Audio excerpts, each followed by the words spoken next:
नमस्कार दोस्तों, मैं हूं आपका दोस्त नवीन और स्वागत है मेरे यूट्यूब चैनल पे। आज की वीडियो उन सभी लोगों के लिए है जो या तो सोलर सिस्टम लगवाने जा रहे हैं या सोलर सिस्टम लगवाना चाहते हैं। इस वीडियो में मैं वो सारे एस्पेक्ट कवर करूंगा जो एक ऑन ग्रिड, एक ऑफ ग्रिड और एक हाइब्रिड सिस्टम में होते हैं। अलग-अलग पावर सप्लाई के हिसाब से आपके तीनों सिस्टम कैसे बिहेव करेंगे। अगर सोलर सप्लाई सफिशिएंट है या सफिशिएंट नहीं है या बिल्कुल अवेलेबल नहीं है, तो तीनों सिस्टम कैसे काम करेंगे। इस पूरी वीडियो में वो सारे क्वेश्चन कवर होंगे जिनके लिए आप इंटरनेट पे इधर-उधर घूमते रहते हो। आप अलग-अलग वीडियो देखते हो बट आपको वो बिल्कुल जवाब नहीं मिलता कि अगर मैंने किसी एक तरीके का सोलर सिस्टम लगवा लिया है और मान लीजिए ग्रिड सप्लाई फेल हो गई है तो वो कैसे बिहेव करेगा।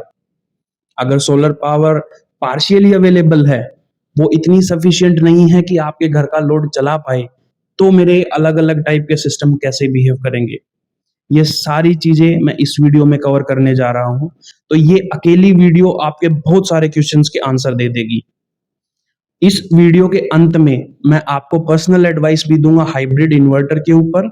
मार्केट में जो हाइब्रिड नाम से इन्वर्टर बिक रहे हैं, वो क्या मिस इन्फॉर्मेशन फैला रहे हैं।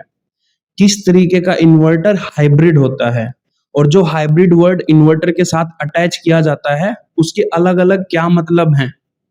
तो मैं आपसे रिक्वेस्ट करता हूँ वीडियो के अंत तक बने रहिए और आप एक बेहतरीन जानकारी यहाँ से लेके जाएँगे। इस वीडियो को मैंने 3 सेक्शंस में डिवाइड किया है, जिसमें मैं ऑन ग्रिड को सबसे पहले कवर करूँगा, अलग-अलग पावर सप्लाई के हिसाब से ऑन ग्रिड कैसे बिहेव करता है, फिर ऑफ ग्रिड को कवर करूँगा और ऐसे ही मैं हाइब्रिड को कवर करूँगा। वीडियो के लास्ट में मैं आपसे वादा कर रहा हूँ, मैं हाइब्रिड इन्वर्टर के ऊपर अपनी पर्सनल एडवाइस दूँगा। तो अगर आपको वीडियो अच्छी लगे, तो वीडियो को लाइक कीजिएगा, मेरे चैनल पे अपना फीडबैक कमेंट कीजिएगा और हाँ, अगर वीडियो अच्छी लगे, तो प्लीज़ मेरे चैनल को सब्सक्राइब कीजिएगा, अगर आप मेरे चैनल पे नए हैं तो। तो बिना किसी देरी के शुरू करते हैं सेक्शन 1। तो दोस्तों चलिए शुरू करते हैं सेक्शन 1 जिसमें हम ऑन ग्रिड सोलर सिस्टम को कवर करेंगे कि कितने पॉसिबल केसेस होते हैं पावर सप्लाई के एंड उसी के हिसाब से हम देखेंगे कि एक सिंगल सोर्स की पावर सप्लाई कैसे दूसरे में मर्ज होके हमारे घर के जो अप्लायंसेस होती हैं उनको पावर अप कर रही हैं। तो चलिए शुरू करते हैं। यहाँ पे आप देखोगे, यहाँ पे मैंने केस लिखा है। मैं एक बार पॉइंटर ले लेता हूँ। यहाँ पे मैंने केस लिखा है। केस की क्या केस है, मतलब कौन सी सप्लाई अवेलेबल है, कौन सी नहीं है और हमारा लोड कैसे चल रहा है। यहाँ पे मैंने विजुअल्स लगाए हैं। ये हमारा सोलर पैनल है जिससे हमारी पावर जो आएगी वो यहाँ पे दिखेगी। ये है मेरा ऑन ग्रिड इन्वर्टर है। मैं किसी ब्रांड को प्रमोट नहीं कर रहा हूँ बट इन जनरल मैंने इंटरनेट से ये पिक्चर डाली है। ये हमारे घर की अप्लायंसेस हैं जो यहाँ पे हैं और जो उनको वॉटेज चाहिएगी वो मैंने यहाँ पे डाली है। ये मेरा नेट मीटर है क्योंकि ये ऑन ग्रिड सिस्टम है तो यहाँ पे नेट मीटरिंग होगी। ये एक तरीके का बाई डायरेक्शनल मीटर होता है जो हमारी इलेक्ट्रिसिटी इंपोर्ट और इलेक्ट्रिसिटी इंपोर्ट का पूरा रिकॉर्ड रखता है। ये मेरी ग्रिड सप्लाई है जहां से मेरी एक्चुअल पावर सप्लाई आएगी। तो पहला case, entire load powered up by solar, no grid import and export. So मेरा जो सारा लोड है वो पावर अप होगा किससे? सोलर से। सोलर से यहाँ पे एग्जांपल में दिखा रखा है, सोलर से 1000 वॉट्स की इलेक्ट्रिसिटी सप्लाई आ रही है और मैं उसी 1000 वॉट्स को घर में सप्लाई कर दे रहा हूँ अपने घर में, जिससे मेरे घर के सारे अप्लायंसेस जो लोड है मेरा वो चलेगा। ग्रिड से कोई इंपोर्ट और एक्सपोर्ट नहीं हो रहा बिकॉज जो मेरी इनपुट पावर है वो इक्वल है मेरी आउटपुट पावर के बराबर, जो मेरा लोड है उसी को ऑपरेट करा रही है। ये हो गया मेरा केस नंबर 1। अब मैं चलता हूँ केस नंबर 2 पे। केस नंबर 2 में जो मेरा लोड है वो सारा सोलर पे चलेगा बट सोलर कुछ एडिशनल पावर जनरेट कर रहा है, तो वो एक्स्ट्रा पावर मेरी एक्सपोर्ट हो रही है नेट मीटर के थ्रू। यहाँ पे मैंने विजुअल्स डाले हैं। 1500 वाट जो सोलर है वो जनरेट कर रहा है, 1000 वाट चली गई मेरे घर में लोड के लिए, जो भी अप्लायंसेस इलेक्ट्रिकल आइटम्स हैं उनको चलाने के लिए, और जो एक्स्ट्रा 500 वाट्स है वो एक्सपोर्ट हो रही है नेट मीटर के थ्रू ग्रिड के अंदर। तो ये था मेरा दूसरा केस जो ऑन ग्रिड सिस्टम में होता है। तीसरा केस ये है कि जो सोलर जनरेट हो रही है वो थोड़ी कम है मेरे घर में लोड को चलाने के लिए। मेरे घर का लोड है 1000 वॉट्स, मैंने 1000 वॉट्स एग्जाम्पल ले रखा है, पूरा थ्रू आउट एग्जाम्पल है कि 1000 वाट का लोड है, वो कहाँ कहाँ से ऑपरेट होगा, सभी स्लाइड्स के अंदर सेम ही मिलेगा। 600 वाट अगर मेरे सोलर से आए हैं और मेरे घर को 1000 वाट चाहिए चलाने के लिए, मतलब घर के लोड को चलाने के लिए, तो मैं 400 वाट इंपोर्ट करूंगा नेट मीटरिंग के थ्रू, मतलब ग्रिड सप्लाई से, ताकि मैं अपने घर के लोड को, आई मीन घर के अप्लायंसेस को चला पाऊं। एक केस ये हो सकता है। मैं वो सारे पॉसिबल केसेस यहाँ पे कवर कर रहा हूँ जो आप लोग मेरे से पूछते हो कमेंट्स में, और जो इंटरनेट पे मुझे दिखते हैं इधर उधर लिखे हुए, या क्वेश्चन जो जनरल आते हैं अलग अलग वीडियोस पे कि अगर ये केस है तो कैसे काम करेगा ऑन ग्रिड, ये केस है तो कैसे काम करेगा ऑफ ग्रिड, या हाइब्रिड कैसे काम करेगा, उन सभी क्वेश्चंस को मैं आंसर कर रहा हूं मैं इस वीडियो में।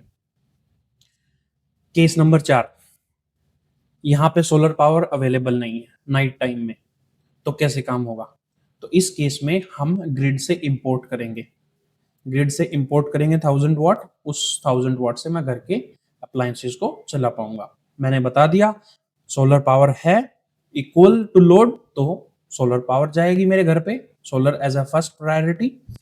उसके बाद अगर ग्रिड है और सोलर है तो पहले सोलर यूज होगी, देन ग्रिड शेयरिंग होगी, ग्रिड कुछ पार्टीशन जो सोलर पूरा नहीं कर पा रहा है वो ग्रिड से आएगा। फिर मैंने बताया अगर सोलर नहीं है तो ग्रिड से कैसे इंपोर्ट होगी। फिर मैंने ये भी बताया अगर सोलर पावर ज्यादा है जो मेरा घर में लोड ऑपरेट हो रहा है उससे, तो वो एक्सेस पावर ग्रिड में एक्सपोर्ट भी की जाएगी। ये 4 पॉसिबल केस होते हैं। एक 5वां केस और होता है कि ये सबसे बड़ा ड्रॉबैक है ऑन ग्रिड सिस्टम का, जो मैं यहाँ पे 5वां केस में बता रहा हूँ कि सोलर पावर आ रही है, कोई भी सोलर पावर आ रही है, लेकिन अगर ग्रिड फेल हो गई, ग्रिड फेल हो गई तो मेरी सोलर पावर, मतलब मेरा पूरा सिस्टम शट डाउन हो जाएगा, पूरा सिस्टम शट डाउन हो जाएगा, मेरी सोलर पावर भी यूज नहीं हो पाएगी, तो मेरे घर में कोई भी लोड नहीं चल पाएगा। ये सबसे बड़ा ड्रॉबैक होता है ऑन ग्रिड सिस्टम का। अगर ग्रिड सप्लाई नहीं है तो पूरा सिस्टम शट डाउन हो जाता है। तो ऑन ग्रिड के मैंने ये सारे केस बताए। बढ़ते हैं सेक्शन 2 हमारे ऑफ ग्रिड सिस्टम के ऊपर। ऑफ ग्रिड सिस्टम में मेरा पहला केस बनता है एक आइडियल डे टाइम जो होता है, जिसमें हमारा सोलर 1000 वाट्स प्रोड्यूस कर रहा है। अब यहाँ पे मैं थोड़ा डिफरेंस है वो मैं बता देता हूँ। सोलर पैनल सेम है, यहाँ पे जो इन्वर्टर है वो ऑफ ग्रिड इन्वर्टर है। अगेन मैं किसी ब्रांड को प्रमोट नहीं कर रहा हूँ, ये इन जनरल पिक्चर है जो इंटरनेट से ली गई है और मैंने यहाँ पे आपको सिर्फ समझाने के लिए डाल रखी है कि ऑफ ग्रिड सिस्टम में मेरा ऑफ ग्रिड इन्वर्टर होगा। जो नेट मीटर था ऑन ग्रिड के केस में, अब यहाँ पे सिंगल डायरेक्शनल इन सिंपल जो इलेक्ट्रिसिटी मीटर होता है वो है। यहाँ पे मेरा घर का लोड सेम है, एक एडिशनल कंपोनेंट ऐड हो जाता है जो कि बैटरी बैंक है। ऑफ ग्रिड सिस्टम है तो ये बैटरी इसमें होगी पावर बैकअप के लिए। अब ऑफ ग्रिड सिस्टम पूरा आइसोलेट भी हो सकता है, आइसोलेट का मतलब ग्रिड सप्लाई है ही नहीं, लेकिन मैं वो केस लेके चल रहा हूं जिसमें ग्रिड सप्लाई का ऑप्शन अवेलेबल है, जो हमारे अधिकतर लोगों के घरों में होता है। तो सोलर से 1000 वाट आ रहे हैं, मैं पहला केस कवर कर रहा हूं। अगर मेरे घर का लोड 1000 वाट है तो हमारा जो ये पीसीयू यूनिट होती है, पीसीयू को बोलते हैं पावर कंडीशनिंग यूनिट, ये यूनिट 1000 वाट सोलर से लेगी और ये 1000 वाट घर को चला देगी, घर के सारे अप्लायंसेस को। अगेन ये आइडल केस है, प्रैक्टिकल केस नहीं है। प्रैक्टिकल में कुछ पावर लॉस होते हैं, वो चीज मैं यहाँ पे काउंट नहीं कर रहा हूँ। मैं सिर्फ आपको यहाँ पे नंबर से समझाने के लिए ये लेके चल रहा हूँ। मैं कोई भी पावर लॉस, ट्रांसमिशन लॉस यहाँ पे नहीं कवर कर रहा हूँ। मैं सिंपल आपको समझाने के लिए कि सिस्टम काम कैसे करता है, मैं इन जनरल ये नंबर लेके आया हूँ आपके सामने। तो ये मेरा पहला केस हो गया जिसमें सोलर पावर पूरी कंज्यूम हो जा रही है मेरे घर के लोड को चलाने के लिए। बैटरी में कोई भी ना तो चार्जिंग हो रही है या ना डिस्चार्जिंग हो रही है, कोई भी चीज नहीं हो रही है, मेरी बैटरी आइडल कंडीशन में है। केस नंबर 2, सोलर पावर है वो बैटरी चार्जिंग में जा रही है, ना कि घर के लोड को चलाने के लिए। क्यों? ये केस कब होता है? ये केस जब होता है जब मेरी बैटरी लो होती है एक सर्टेन लेवल से। मेरी बैटरी 20% है या 25% है, तो पीसीयू क्या करता है, जो सोलर की पावर आ रही है उसको डायरेक्ट चार्जिंग के लिए भेज देता है बैटरी में, और जो घर का लोड जो ऑपरेट होता है उसको डायरेक्ट मेन से कनेक्ट कर देता है। समझे? पहले केस में ये चीज नहीं थी, मैं दिखा रहा हूं यहाँ पे नहीं थी, क्योंकि मेरा जो घर सोलर का वॉटेज थी वो डायरेक्ट घर में जा रही थी, क्योंकि मेरी बैटरी यहाँ पे लगभग 80% से ऊपर है। अब वो चाहे नीचे भी हो, क्योंकि यहाँ पे इलेक्ट्रिसिटी नहीं हो रही, क्योंकि वो 80% से ऊपर है। ये पीसीयू की एक कॉन्फ़िगरेशन होता है कि बैटरी को एक सर्टेन लेवल पर अगर वो चार्ज है, अगर उस लेवल पे चार्ज हो गई है, तो वो सोलर पावर को डायरेक्ट घर पे चलाएगा, बैटरी में नहीं जाएगी। यहाँ पे क्या है कि वो बैटरी लेवल है 80% या 70%, जो भी हम सेट करते हैं पीसीयू के अंदर, उससे नीचे जा चुका है। अब क्या होगा? अब सोलर है वो बैटरी को चार्ज करेगा और जो ग्रिड की सप्लाई है वो मेरे घर को चलाएगी। अब आप सवाल ये भी पूछ सकते हो, ग्रिड चार्जिंग नहीं होगी क्या? तो यहाँ पे मैं ये जो सारे एग्जांपल मैं लेके चल रहा हूँ, मैं कंसीडर कर रहा हूँ कि ग्रिड चार्जिंग डिसेबल कर रखी है, और वो होनी भी चाहिए। अगर आपको ये चीज नहीं पता है तो मैं बता दे रहा हूँ, ऑफ ग्रिड सिस्टम में अगर आपको पावर सेविंग करनी है तो ग्रिड चार्जिंग बंद रखो, क्योंकि 20 से लेके 25% लॉस आप पहले ही ले लोगे बैटरी को चार्ज करने में। क्यों? सोलर की जो पावर जनरेट होती है वो डीसी वोल्टेज होती है, और बैटरी को भी डीसी चाहिए होती है। तो सोलर से जो पावर बैटरी में जाएगी उसमें लॉस ना के बराबर होता है, लेकिन ना के बराबर 90 to 95। बट वही चीज तुम बाहर मेन सप्लाई से लेके आ रहे हो, ग्रिड सप्लाई से, तो वो वोल्टेज जो होती है वो एसी होती है। उस एसी को पीसीयू डीसी में कन्वर्ट करके बैटरी को देता है, और वो जो कन्वर्जन होता है वहां पे एक्चुअल पावर लॉस होता है। तो इसीलिए अगर ऑफ ग्रिड में आपको अपनी सेविंग्स को मैक्सिमाइज करना है तो ग्रिड चार्जिंग डिसेबल रखो, यही मेरी पर्सनल एडवाइस होगी। तो यहाँ पे वो जो केस लेके चल रहा हूं मैं इन सभी स्लाइड्स में, कि ग्रिड चार्जिंग ऑफ कर रखी है। कुछ स्लाइड में मैंने एक स्टार मार्क कर रखा है, मैं जैसे जैसे वहां पे आऊंगा वो केस भी मैं समझा दूंगा कि ग्रिड चार्जिंग इनेबल कर दी तो बैटरी चार्ज ग्रिड से हो रही है। अभी के लिए ग्रिड चार्जिंग ऑफ है, सोलर से बैटरी चार्ज हो रही है, और घर का लोड मेरा मींस सप्लाई के थ्रू चल रहा है। अब यहां पे केस है कि ग्रिड अवेलेबल है नहीं, और सोलर जो चला रहा है, वॉटेज जो दे रहा है मेरा, वो मेरा एक्चुअल कंजप्शन है उससे कम है। मुझे 1000 वाट्स चाहिए मेरे घर के लिए, लेकिन सोलर 800 वाट ही दे रहा है, और ग्रिड सप्लाई है नहीं। तो जो रिमेनिंग 200 वाट जो होंगे वो बैटरी से होंगे, बैटरी डिस्चार्ज होगी, सोलर पावर और बैटरी पावर मर्ज होके मेरे घर के अप्लायंसेस को चलाएगी। ये एक केस होता है ऑफ ग्रिड सिस्टम में। आई होप आपको एक एक चीज समझ आ रही होगी। मुझे नहीं लगता ऐसे केस बाय केस कहीं पे आपको ये डाटा मिलेगा कि अगर ये केस है तो कहां से पावर आएगी, ये केस है तो कहां से पावर आएगी। अब यहाँ पे केस है कि सिर्फ ग्रिड अवेलेबल है, सोलर है ही नहीं। लेट्स से नाइट टाइम में सोलर नहीं होगा तो ग्रिड से आपका सारा लोड चलेगा, बैटरी चार्ज नहीं होगी, क्योंकि मैंने बताया है यहाँ पे ग्रिड से चार्जिंग मैंने बंद कर रखी है। ठीक है, अब यहाँ पे 1 मिनट पॉज लो, रुको। आपको कंटेंट अच्छा लगा है और आप चैनल पे नए हो तो प्लीज चैनल को सब्सक्राइब कीजिए। अगर आपको वीडियो अच्छी लगे तो वीडियो को लाइक कीजिए। बढ़ते हैं आगे। Case number 5, emergency battery backup.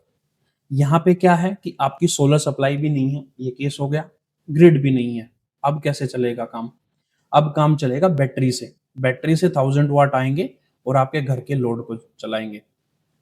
ये एक इमरजेंसी बैटरी बैकअप है, केस नंबर 5। बढ़ते हैं केस नंबर 6। अगला केस क्या हो सकता है? अगला केस ये है कि सोलर की पावर सरप्लस में है, मतलब जो लोड को चाहिए 1000 वाट, सोलर उससे ज्यादा जनरेट कर रहा है और ग्रिड सप्लाई भी है।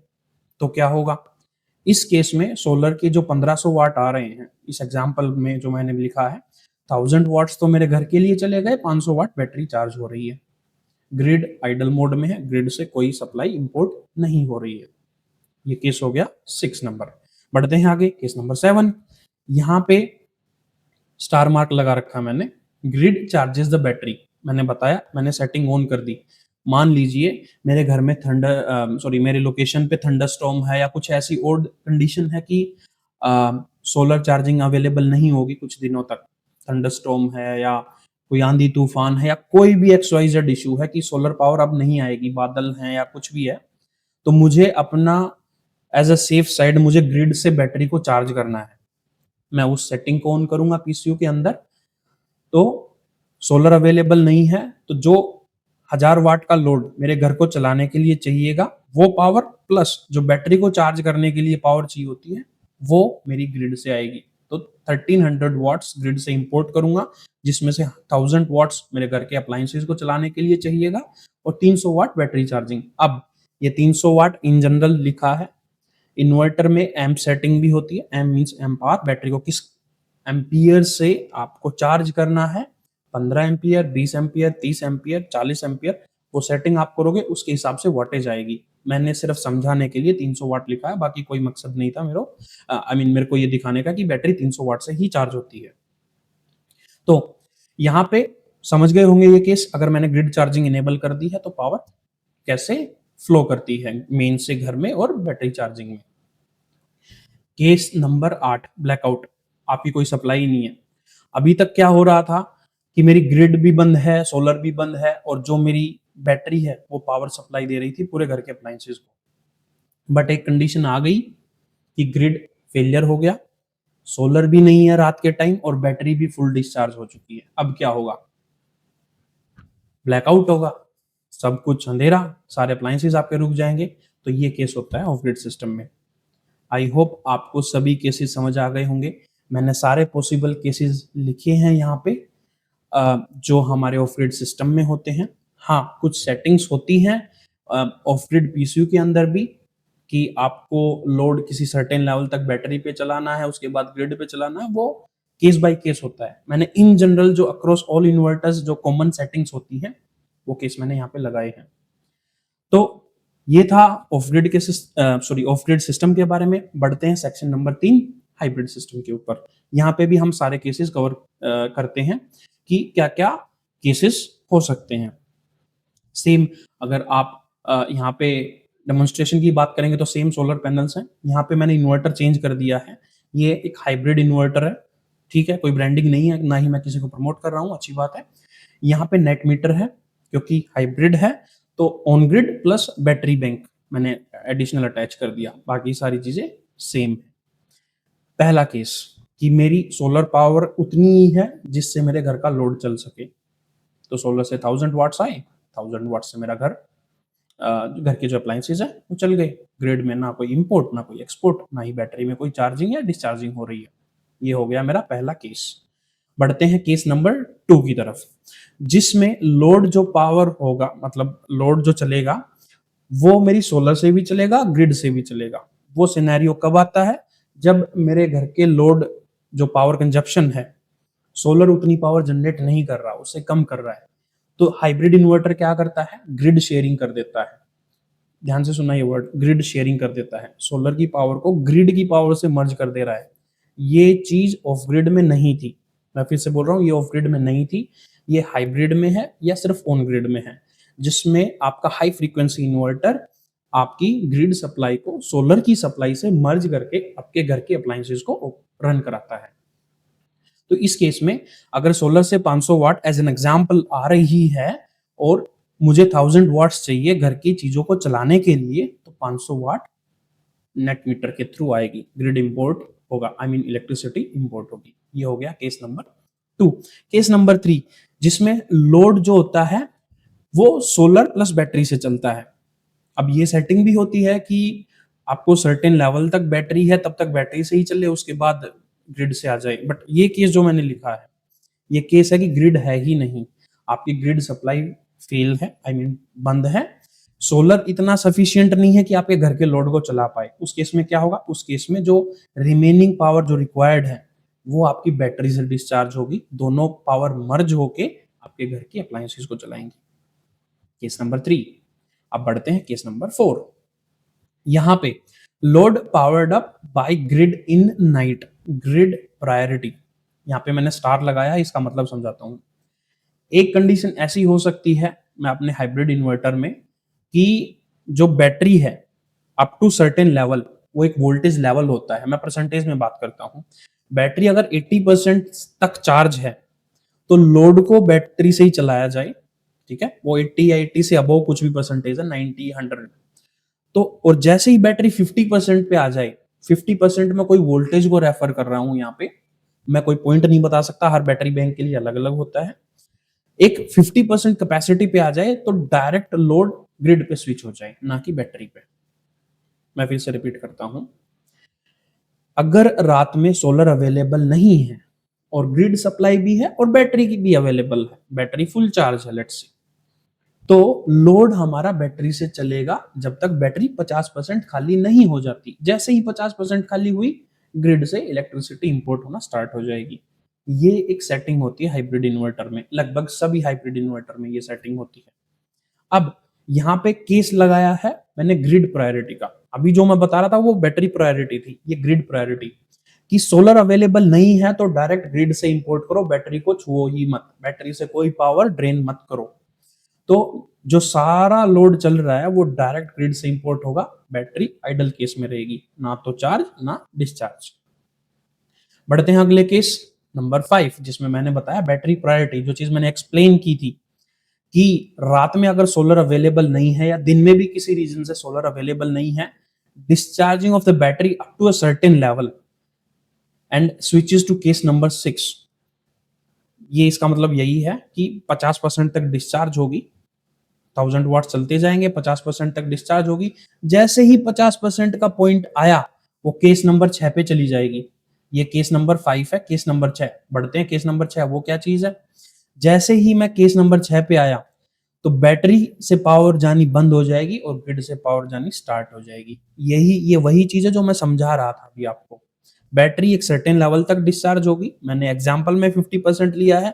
हाइब्रिड इन्वर्टर में आप वोल्टेज लेवल के हिसाब से उसको सेट कर सकते हो, 80, 30, 50, 60, जो भी लेवल आपको सेट करना है, उस पॉइंट तक आपकी बैटरी डिस्चार्ज होगी। उसके बाद ग्रिड से सप्लाई इंपोर्ट होना स्टार्ट हो जाएगी। तो ये था मेरा केस नंबर 6। बढ़ते हैं केस नंबर 7, जहां पे आपकी सोलर पावर सरप्लस है। सरप्लस मींस एक्स्ट्रा पावर जो लोड चलाने के लिए चाहिए उससे थोड़ी ज्यादा है। यहां से 800 वाट आ रही है, ग्रिड भी अवेलेबल है, बट 1000 वाट्स पहले सोलर को प्रायोरिटी दी जाएगी। सोलर की जो वोल्टेज है, मतलब जो पावर है, वो फेड की जाएगी घर में, और जो एक्स्ट्रा पावर है उससे बैटरी चार्ज होगी। ये था केस नंबर 7। केस नंबर 8 कि आपकी ग्रिड सप्लाई नहीं है और सोलर उतनी ही पावर दे रहा है जिससे आपके घर के अप्लायंसेस को चला पाए। इस एग्जाम्पल में मैंने दिखाया है 1000 वाट्स आपके सोलर से आ रहे हैं, वही 1000 वाट्स आपके ग्रिड होम अप्लायंसेस को चलाने के लिए जा रहे हैं। ग्रिड अभी अनअवेलेबल है तो बैटरी आइडल रहेगी, क्योंकि यहां से सफिशिएंट पावर है। अगर ये पावर कम होती तो पुराने वाला केस जो मैंने पहले बताया था, बैटरी से पावर निकल के मर्ज होके आपके घर में जाती। तो ये वाली चीज थी 7 नंबर केस। अब बढ़ते हैं 8 नंबर केस पे। ग्रिड नहीं है, सोलर नहीं है, अब क्या होगा। अब जो एडवांटेज होता है हाइब्रिड सिस्टम का ऑन ग्रिड के ऊपर, ये वो केस है। ऑन ग्रिड में जैसे ही ग्रिड सप्लाई गई, सिस्टम ठप, सिस्टम काम नहीं करेगा, हाइब्रिड काम करता है। तो बैटरी में जो पावर बची हुई है उससे आपका लोड चलेगा। सोलर नहीं है, ग्रिड भी नहीं है, यहाँ पे दोनों क्रॉस है, तो आपका बैटरी पावर अप करेगी घर की अप्लायंसेस को। ये था केस नंबर 8। यहाँ पे केस नंबर 9, सॉरी ये अपडेट करना भूल गया, बट ये केस नंबर 9 है। यहाँ पे तीनों सप्लाई नहीं है और बैटरी भी डेड हो गई, तो ये वही केस हो गया ब्लैकआउट का, आपके घर में इलेक्ट्रिसिटी सप्लाई बंद हो जाएगी। तो भैया ये थे सारे केसेस, मैंने ऑन ग्रिड सिस्टम के कवर किए, ऑफ ग्रिड सिस्टम के कवर किए, हाइब्रिड सिस्टम के कवर किए। आई होप आपको लगभग जो सवाल होते हैं आपके मन में कि ये सप्लाई है और ये नहीं है तो क्या होगा, सोलर है ग्रिड नहीं है तो क्या होगा, बैटरी डिस्चार्ज हो गई सोलर भी नहीं है फिर क्या होगा, वो सारे एस्पेक्ट मैंने कवर किए हैं। फिर भी आपको लगता है कि कोई एस्पेक्ट बचा है, आप कमेंट सेक्शन में अपनी क्वेरी डालिए, मैं 100% आपकी क्वेरी का जवाब दूंगा। अगर आपको वीडियो अच्छी लगी तो प्लीज़ वीडियो को लाइक कीजिए, अपना फीडबैक कमेंट सेक्शन में डालिए, और अगर आप चैनल पे नए हैं तो प्लीज़ चैनल को सब्सक्राइब कीजिए। अब जो मैंने बताया था एडवाइस दूंगा मैं हाइब्रिड इन्वर्टर पे, वो यहाँ पे बताऊंगा मैं, वो क्या चीज़ है। मैंने बोला था कि वीडियो के लास्ट में मैं वो चीज़ बताऊंगा। देखिए मार्केट में हाइब्रिड इन्वर्टर अलग अलग तरीके के बिक रहे हैं, वो नाम सही है, लेकिन उस पर्टिकुलर हाइब्रिड का नाम क्या, मतलब किस टर्म में उसको यूज किया जा रहा है, वो अलग अलग है। और वही उसी मिस इन्फॉर्मेशन के चक्कर में आप गलत इन्वर्टर परचेज कर लेते हो। यहाँ पे मैंने 4 तरीके के इन्वर्टर लगाए हैं स्क्रीन पे। एक अगेन मैं किसी ब्रांड को ये नहीं बोल रहा हूँ कि ये अच्छा है या ये बुरा है। मैं एक जनरल एग्जांपल ले रहा हूँ कि ऐसा इन्वर्टर है और एक ऐसा इन्वर्टर है। एक टाइप ए का है, एक टाइप बी का। यहाँ पे आप किसी भी ब्रांड का इन्वर्टर ले लो, टाइप ए या टाइप बी का। ये एक जनरल एग्जांपल है। ये एक ट्रांसफॉर्मर बेस्ड इन्वर्टर है जो कि बल्कि भारी इन्वर्टर है। ये भी हाइब्रिड नाम से बिकता है। और इधर जो 3 इन्वर्टर हैं ये भी हाइब्रिड नाम से बिकते हैं। लेकिन दोनों में तो दिन रात का फर्क है। वो क्या फर्क है जो नहीं पता होता लोगों को। ये हाई फ्रीक्वेंसी इन्वर्टर है। इनको बोलते हैं ट्रांसफॉर्मर लेस। वो नहीं, इनमें भी ट्रांसफॉर्मर होता है बट वो ट्रांसफॉर्मर हाई फ्रीक्वेंसी पे ऑपरेट होता है। इधर जो ट्रांसफॉर्मर होता है वो बहुत बल्कि होता है और वो लो फ्रीक्वेंसी मतलब 50 हर्ट्ज पे ऑपरेट करता है, जो हमारे घर के अंदर इलेक्ट्रिसिटी आती है। बट ये जो इन्वर्टर होते हैं इनमें जो ट्रांसफॉर्मर ऑपरेट होता है वो किलोहर्ट्ज मेगाहर्ट्ज फ्रीक्वेंसी पे ऑपरेट होता है। इनमें फर्क क्या है? यहाँ पे जो ये हाइब्रिड इन्वर्टर है, जो टर्म यूज हुई है इस इन्वर्टर के केस में, ट्रांसफॉर्मर हाइब्रिड। हाइब्रिड का मतलब होता है मोर देन वन। आपके मल्टीपल पावर सोर्स से आपके घर की इलेक्ट्रिसिटी अप्लायंसेस को चला देगा। बात ठीक है? सोलर है तो सोलर से चला देगा, ग्रिड है तो ग्रिड से चला देगा, बैटरी है तो बैटरी से चला देगा। इन तीनों इन्वर्टर के केस में भी सेम है, हाइब्रिड है। लेकिन इस जो ट्रांसफॉर्मर वाला हाइब्रिड है और हाई फ्रीक्वेंसी वाला हाइब्रिड है, इनमें फर्क क्या है? इनमें जो सबसे बड़ा फर्क है वो है ग्रिड शेयरिंग का। आपका जो ट्रांसफॉर्मर वाला इन्वर्टर है, जो हमारे डोमेस्टिक, जो हमारे घरेलू यूज में आते हैं, मैं कमर्शियल की बात नहीं कर रहा हूं, जो घरेलू यूज में आते हैं 1 किलोवाट, 2 किलोवाट, 5 किलोवाट, 10 किलोवाट तक, उनमें ग्रिड शेयरिंग नहीं होती। अगर आप चाहते हो कि मेरी जो सोलर पावर आ रही है उस अगर वो कम है मेरे घर में कुछ चीज चलाने के लिए, तो मैं ग्रिड से एडिशनल पावर सप्लाई ले लूं और उन दोनों को मर्ज करा के मैं घर की चीजें चला दूं, तो ये ट्रांसफॉर्मर बेस्ड इन्वर्टर में पॉसिबल नहीं है। जो डोमेस्टिक लेवल पे यूज होते हैं, कमर्शियल वालों में एक एडिशनल सर्किट लगा के लगाया जाता है, वो बहुत महंगे हो जाते हैं, वो लाखों में हो जाते हैं। बट जो ये इन जनरल मार्केट में अवेलेबल है, ये वो चीज नहीं कर पाते हैं। ये मिसकंसेप्शन मैं यहाँ पे इस वीडियो में क्लियर कर रहा हूँ। रही बात हाई फ्रीक्वेंसी इन्वर्टर की, ये वो चीज कर रहे हैं जो मैं बोल रहा हूँ। ये वो सारी चीज कर देते हैं, ये ग्रिड को पेयर कर देते हैं सोलर की पावर से। क्यों? क्योंकि ये हाई फ्रीक्वेंसी पे ऑपरेट होते हैं। इनके अंदर ऑसिलेटर्स होते हैं, इनके अंदर डीएसपी होता है, मतलब डिजिटल सिग्नल प्रोसेसिंग, एक प्रोसेसिंग चिप होती है जो स्मार्टली आपकी ग्रिड सप्लाई को पेयर कर देती है सोलर से। ये बहुत बड़ा एडवांटेज होता है ट्रांसफॉर्मरलेस इन्वर्टर का। आई होप अब आप समझ गए होंगे हाइब्रिड जो वर्ड लिखा जाता है वो दोनों में अलग अलग है। तो आपको कौन सा हाइब्रिड चूज करना है वो आपके ऊपर है।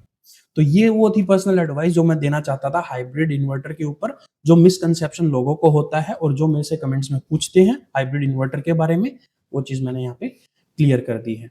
आई होप मेरा कंटेंट आपको समझ आया होगा अच्छे से। मैंने कोशिश की है बड़े ही सिंपल शब्दों में हर चीज को समझाने की। फिर भी अगर आपका कोई डाउट है तो प्लीज कमेंट सेक्शन में डालिएगा। अगर आप चैनल पे नए हैं, अपने भाई को सपोर्ट कीजिएगा, चैनल को सब्सक्राइब कीजिएगा। मैं लाता रहूंगा आपके लिए ऐसे ही इंफॉर्मेटिव वीडियोस। मिलता हूं अगली वीडियो में, तब तक मुझे दीजिए इजाजत। नमस्कार।